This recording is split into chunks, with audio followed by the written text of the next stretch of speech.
किस तरह एक सुझाव ने सुझाव से एक आदमी की जान चली गई। ये हमने कल एग्जाम्पल देखा था कि हम बिना सोचे समझे, बिना किसी यू नो चेक किए और लोगों के द्वारा दिए गए सुझावों को बस लेते जा रहे हैं, ग्रहण करते जा रहे हैं और उनको अपने बिलीफ में कन्वर्ट करते जा रहे हैं। और इसका बहुत अच्छा एग्जाम्पल उन्होंने यहाँ पे हमको कल बताया था कि कैसे एक भविष्यवक्ता ने उनकी बारे में एक भविष्यवाणी कर दी थी कि वो अमावस्या को उनकी डेथ हो जाएगी। और उन्होंने यह चीज बहुत लोगों को बोल बोल के और बहुत बार उसी चीज को सोच सोच के और अपने आप को अच्छे भले होते हुए भी खत्म कर दिया और अमावस्या के दिन उनकी डेथ हो गई। क्यों? क्योंकि उन्होंने इस सुझाव को एक्सेप्ट किया, रिपीट किया, अवचेतन मन में बिठा लिया और उसके परिणाम स्वरूप वो लॉ ऑफ अट्रैक्शन से वो चीज अट्रैक्ट हो गई। तो नॉर्मल जीवन में हम भी अपने साथ में यही कर रहे होते हैं। हम अपने आसपास वालों के जो भी विचार है, इसीलिए बोलते हैं ना कि हमेशा अच्छे संगत पे रहो, अच्छे लोगों के कांटेक्ट में रहो, अच्छे दोस्त बनाओ। उसका रीजन वही है जिन क्योंकि हम जिस भी सर्कल में रहेंगे, जिन लोगों के साथ में जिस तरीके की बातचीत हो रही है, जिस तरीके का माहौल है और आपस में विचारों का आदान प्रदान हो रहा है, आप चाहें या ना चाहें, अगर कोई भी एक बात अगर आप 10 बार सुनते हैं तो वो 10 बार आपके कानों तक रिपीटेटिवली पहुंचेगी। तो वो आपके ब्रेन में एक जगह बनाएगी और जैसे ही आप उसके ऊपर सोचना शुरू कर देंगे तो वह अवचेतन मन में चली जाएगी। और आपको इस चीज का एहसास भी नहीं होगा कि आपने एक बीज कब वो बो दिया और वह बीज कब आपके पौधा और उसके बाद में पेड़ बन गया। तो इसलिए हमको बहुत अवेयरनेस के साथ में ये सारी चीजों को ग्रहण करना है और जो नहीं ग्रहण करना है उसके लिए तुरंत उसको रिजेक्ट कर दीजिए। तो आज हम पढ़ने वाले हैं माने गए प्रमुख आधार वाक्यों की शक्ति।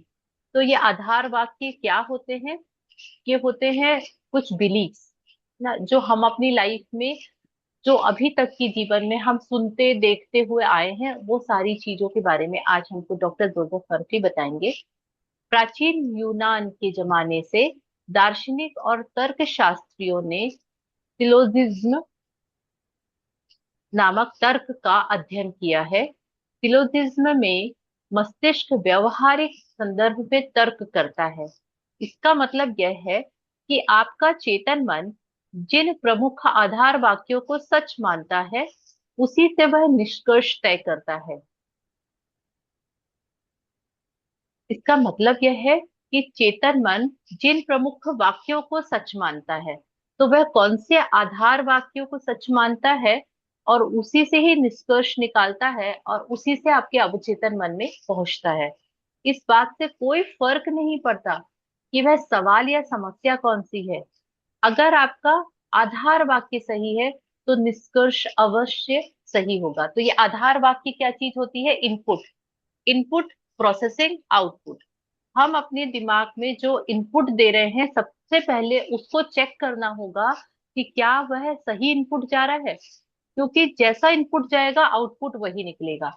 चेतन मन तर्क वितर्क कर सकता है, तो चेतन मन को हमको यूज करना है यह प्रोसेसिंग में डालने के पहले ही कि जो इनपुट आया है, जो हमारे सामने जो सामने वाले ने विचार दिया है या हमारा कोई थॉट प्रोसेस में कोई चीज नई आई है, तो क्या वो सही है, क्या वो उसको आगे प्रोसेसिंग के लिए डालना है या फिर उसको यही रिजेक्ट करके खत्म कर देना है।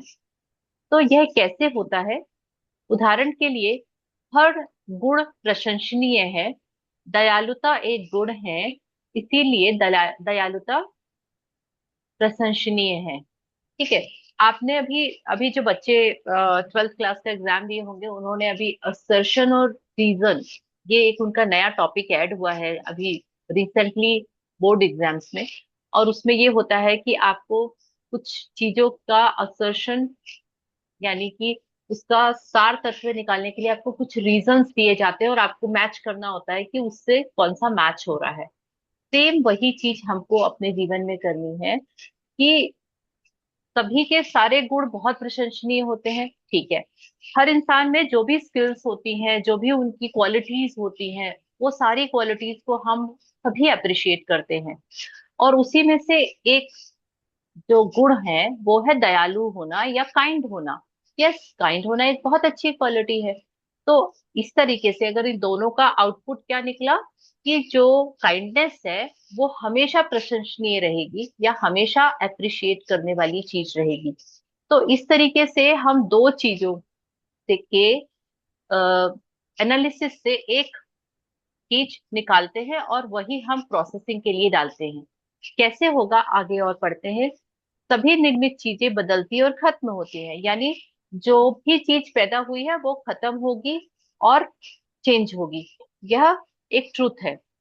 मिस्र के पिरामिड निर्मित चीज है, यानी मिस्र के पिरामिड का ओरिजिन नहीं हुआ था, उसको किसी ने बिल्ट किया था। इसीलिए पिरामिड भी बदलेंगे और खत्म होंगे। तो इसका ये मतलब निकला, अगर हर चीजें बदलती हैं और खत्म होती हैं तो ये पिरामिड भी बदलेंगे भी और ये खत्म भी होंगे। तो पहले वाक्य को मुख्य आधार वाक्य कहा जाता है और सही आधार वाक्य से सही निष्कर्ष निकालते हैं। तो हमको अपनी लाइफ में यही चीज, जो भी चीज हमारे पास आई है, उसके बाद हमको उसको अपने सिचुएशन से जब हम उसको मैच करते हैं तो हमको उसको सही तरीके से उसका रीजन और उसका सॉल्यूशन निकालना या उसके निष्कर्ष पर पहुंचना, ये बहुत जरूरी है। उसके बिना अगर हमने उसको डायरेक्ट इनपुट कर दिया, जो सुना उसको डायरेक्ट दिमाग में डाल दिया, उसके बारे में सोचना शुरू कर दिया और धीरे धीरे हमारा माइंड बोलेगा वही सच है, तो हमको उस प्रोसेस पे नहीं जाना है। कॉलेज के एक प्रोफेसर ने न्यूयॉर्क सिटी के टाउन हॉल में मस्तिष्क विज्ञान पर मेरे कुछ भाषण सुने। वे बाद में मुझसे मिलने आए। उन्होंने मुझसे कहा, मेरे जीवन में हर चीज गड़बड़ है। मैं अपनी सेहत, दौलत और मित्र गवा चुका हूँ। मैं जिस चीज को छूता हूँ वो बिगड़ जाती है। ठीक है। तो उन्होंने उनके साथ में क्या साझा किया, डॉक्टर जोसेफ मर्फी के साथ में, कि हर चीजें खराब है उनके पास। मैंने उन्हें समझाया कि उनकी समस्याएं तार्किक रूप से उनके आत्मविनाशक प्रमुख आधार वाक्य से उत्पन्न हुई हैं, है ना। मतलब उनके पास क्या हुआ, उन्होंने ये सारे के सारे जो जो उन्होंने वाक्य बोले कि उनके पास हर चीज गड़बड़ है, मैं जिस चीज को छूता हूँ वो बिगड़ जाती है, और मेरे पास में जो भी चीजें हैं वह सब खराब हैं, जो लोग मेरे पास आते हैं वो भी मेरे से डिस्कनेक्ट हो जाते हैं, दूर चले जाते हैं। तो डॉक्टर जोसेफ मर्फी बताते हैं कि आपने इनका जो आपकी इन चीजों का ओरिजिन हुआ है, यानी आपके आसपास बहुत सारे निगेटिव लोग होंगे, हमेशा निगेटिव बातें होती होंगी, निगेटिव चीजें आप सुनते होंगे, और कभी कभी उनमें अपनी टिप्पणी करते हुए बोलते भी होंगे। तो जब आप निगेटिव बोलने और सुनने लगते हैं तो फिर उन सारी चीजों को आप अपनी लाइफ में अप्लाई करने पड़ते हैं। हाँ, ये तो मेरे साथ भी तो गड़बड़ हो रहा है। अच्छा हाँ, मैं भी आजकल बहुत बीमार रहने लगी हूँ, मुझे बहुत जल्दी मौसम का असर हो जाता है, पहले तो ऐसा नहीं होता था। अरे आजकल तो मेरे पास में ज्यादा फ्रेंड्स भी नहीं है। तो हमने पहले निगेटिव लोग आए, निगेटिव थॉट्स आए, और हमने उनको प्रोसेसिंग में डाल दिया डायरेक्ट, हमने उनको छटाई नहीं करी वहां पे कि इसको हमको अपने अंदर डालना है कि नहीं। धीरे धीरे हमारे पैटर्न में आ गई वो चीज कि हम उसी के बारे में सोचने लगे। जब हम कंटिन्यू सोचने लगे तो वो हमारा पैटर्न बन गया और अवचेतन मन में चला गया और उस टाइप की चीजें होने लगी। और हमने उनको तुरंत ऑब्जर्व किया, क्योंकि हमने उसको प्रोसेसिंग में डाला था, तो हमको ऑब्जर्वेशन में भी वो आया कि यस, मेरे साथ भी सब चीजें बुरी होती हैं, मेरे साथ भी बुरे लोग ही मिलते हैं, या मैं जिस चीज को या जिस काम में हाथ डालती हूँ वो बिगड़ जाता है।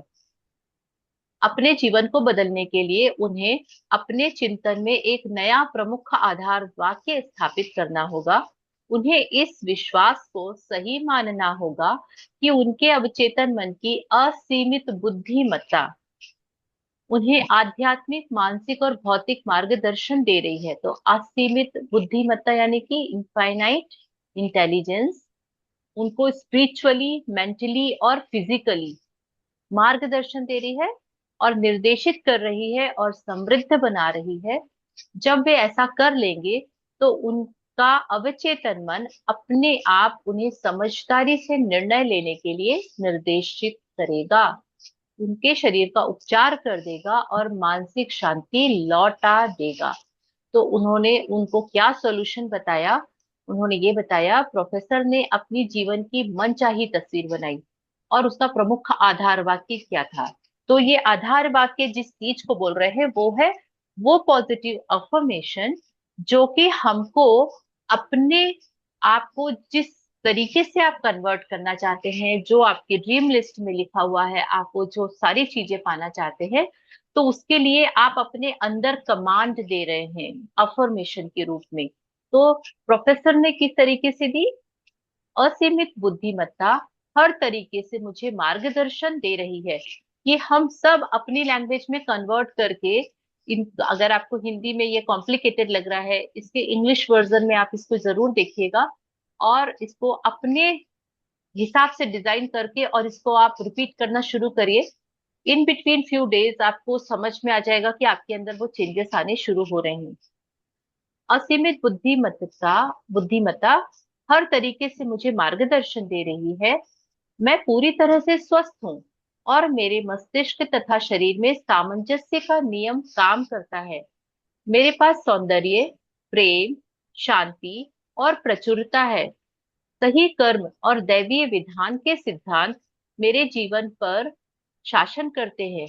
मैं जानता हूँ कि मेरा प्रमुख आधार वाक्य जीवन के शाश्वत नियमों पर आधारित है और मैं जानता, महसूस करता और विश्वास करता हूँ कि मेरा अवचेतन मन मेरे चेतन मन की विचार प्रकृति के अनुरूप प्रतिक्रिया करेगा। तो उन्होंने बहुत बहुत ब्यूटीफुली इसको डिजाइन किया है और उन्होंने अपने मस्तिष्क और शरीर यानी मेंटल और फिजिकल दोनों चीजों को यह कमांड दी है कि मेरे पास में भरपूर प्रेम है, भरपूर शांति है, सौंदर्य है और प्रचुरता है, कि मैं बहुत अबंडेंट हूँ, मेरे पास में सारी चीजें भरी हुई है।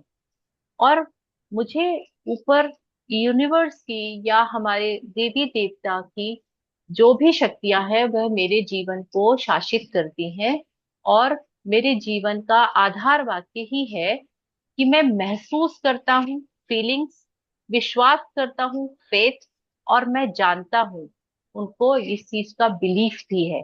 तो ये वर्ड्स को आपको बस पकड़ना है कि किन वर्ड्स को हम शामिल करते हैं वाइल राइटिंग एनी अफर्मेशन और एनी कमांड। अपने दिमाग को कमांड देने के लिए कुछ वर्ड्स होते हैं स्पेसिफिक, वो हमको पकड़ के और अपनी खुद के लिए ये डिजाइन करना आना चाहिए। तो उन्होंने इन सारी चीजों को इंक्लूड किया है और इस चीज को भी लिख दिया है कि मेरा जो सबकॉन्शियस माइंड है वो वैसा ही रिएक्ट करता है जैसा कि मैं अपने कॉन्शियस माइंड से अपने अंदर चीजें इंसर्ट करता हूँ या डालता हूँ। तो मुझे अपने विचार प्रकृति को प्रक्रिया में कन्वर्ट होने के लिए अवचेतन मन में जाता है, प्रोसेसिंग होके वो कहाँ स्टोर होगा? Storage devices, subconscious mind. तो आपने अपने आप को पूरा एक फ्रेम किया, इसको अफर्मेशन के रूप में हम अभी जानते हैं। और यहाँ पे जोसेफ मर्फी हमको इस तरह की बहुत सारी डिफरेंट डिफरेंट प्रेयर्स के रूप में वो हमको बताएंगे। तो this is kind of a prayer. बाद में उन्होंने मुझे अपनी प्रगति की जानकारी देते हुए लिखा, मैंने अपने प्रमुख आधार वाक्य को धीरे धीरे शांति से और प्रेम से दिन में कई बार दोहराया। Repetition is very important. मैं जानता था कि मेरे अवचेतन मन की गहराई में वे उतर रहे हैं। मुझे यकीन था कि मेरे मस्तिष्क के नियमों के आधार पर परिणाम मिलेंगे। मैं आपके साथ हुई बातचीत के लिए कृतज्ञ हूँ और मैं यह भी कहना चाहूंगा कि मेरे जीवन के सभी क्षेत्रों में बहुत सुधार हो रहा है और यह कारगर है। तो ये उस प्रोफेसर का फीडबैक था जो उन्होंने जोसेफ मर्फी को बाद में जानकारी दी। तो आपको आज का आपका ये होमवर्क है कि आप इस पर्टिकुलर ये आधार वाक्य जो है इसको आप अपने हिसाब से डिजाइन करिए और इसको अपने हिसाब से लिखिए। और जो करंट आप जिस भी चीज से निकल रहे हैं उसके हिसाब से इसको डिजाइन करिए और दिन में कई बार रिपीट करिए। आपको केवल रिपीट करना है और इसके लिए बहुत अच्छा तरीका है, अपनी उसको रिकॉर्ड कर लीजिए और ईयरफोन लगा के और सुनते रहिए। तो पहले सही तरीके से फ्रेम करना, उसको रिपीटेटिवली अपने दिमाग में वो चलता रहे, इसके लिए आप उसको सुन भी सकते हैं और इसके लिए आप नई ट्रिक्स भी निकाल सकते हैं और आप इसका असर देखेंगे वो अमेजिंग होगा। तो this is all for today, thank you so much. कल हम इसका एक और बहुत खूबसूरत सा टॉपिक पढ़ेंगे, अवचेतन मन बहस नहीं करता। तो आज हमने जो पढ़ा उससे हमको एक प्रेयर मिली और वो प्रेयर बहुत काम की है। आपको उसको बस आज के होमवर्क पे इतनी सी 4 लाइन की प्रेयर को लेके अपने सिचुएशन के हिसाब से कन्वर्ट करना है और उसको कन्वर्ट करके और अपने लिए रिपीटेटिवली बोल बोल के यूज करना है। Thank you, thank you, thank you, thank you. हाँ जी, हम प्रेयर करेंगे मैम। यस। सर्वमंगल मांगल्ये शिवे सर्वार्थ साधिके शरण्ये त्र्यंबके गौरी नारायणि नमोस्तुते। ओम शांति शांति शांति। धन्यवाद धन्यवाद धन्यवाद। फिर मिलेंगे। Thank you, thank thank you the, thank you, thank you, thank thank you, you, फिर थैंक यू मिलेंगे। एवरीवन, फिर मिलेंगे। फिर थैंक यू मिलेंगे। So much, yes, thank you.